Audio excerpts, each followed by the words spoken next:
wonderful story.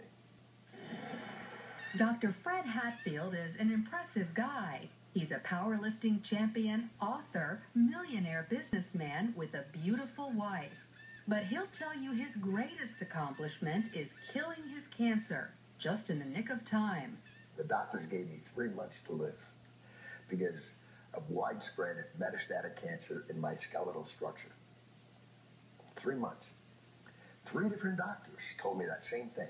It's a horrible, horrible feeling to have someone tell you that the person that you love only has 3 months to live and you're not going to be with him anymore. While Fred was preparing to die, he heard about an anti-cancer diet, also known as metabolic therapy. With nothing to lose, he gave it a try and was shocked when it actually worked. And the cancer was gone completely. To this day, there's no trace of it, and it's been over a year. Although it wasn't easy, Fred stopped eating carbohydrates because carbohydrates turn into glucose inside your body.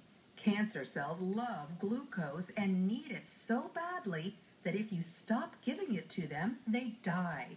And it just absolutely amazes me that medical science is just now finding this out.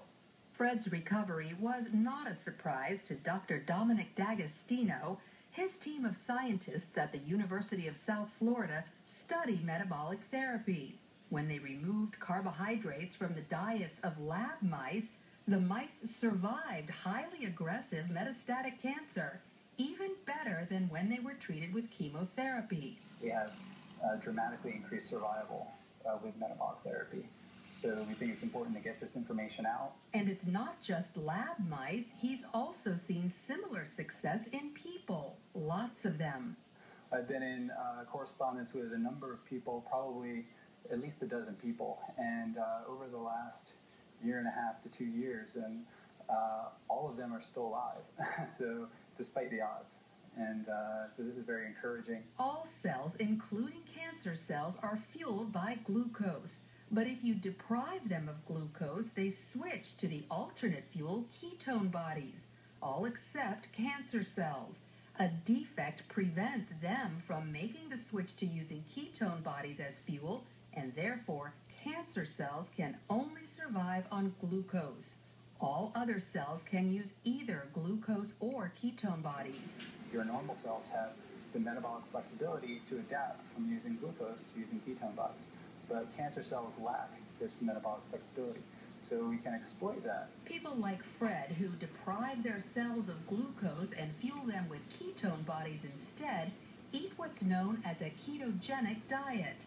It consists of almost 0 carbohydrates, but lots of natural protein and fat. You can go online and there's just cookbooks and, it's clean eating, just very clean eating. None of the sugars, the salts, the trash food. Natural proteins are ones in their original form, but processed meats like cold cuts and hot dogs are off limits because often carbohydrates have been added to them. Natural fats are in their original form, like olive oil, avocados, nuts, and also coconut oil. But stay away from trans fats such as shortening or margarine, which are man-made. Some people are afraid to try the ketogenic diet because they think all this fat is bad for their heart. But more doctors are now saying natural fat is actually good for you, even natural saturated fat like coconut oil and butter. Doctors like cardiologist Stephen Sinatra.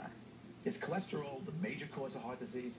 Absolutely not. In his book, The Great Cholesterol Myth, he says the real cause of heart disease is inflammation, which comes from eating too many carbohydrates. We need to coach our patients and empower them about the dangers of sugar. Unfortunately, they're not hearing that. They're hearing the converse, the dangers of fat. Fat is healthy for you, as long as you avoid trans fats. So by cutting back on carbohydrates and eating natural fats and proteins, you could improve your heart health and even wipe out cancer.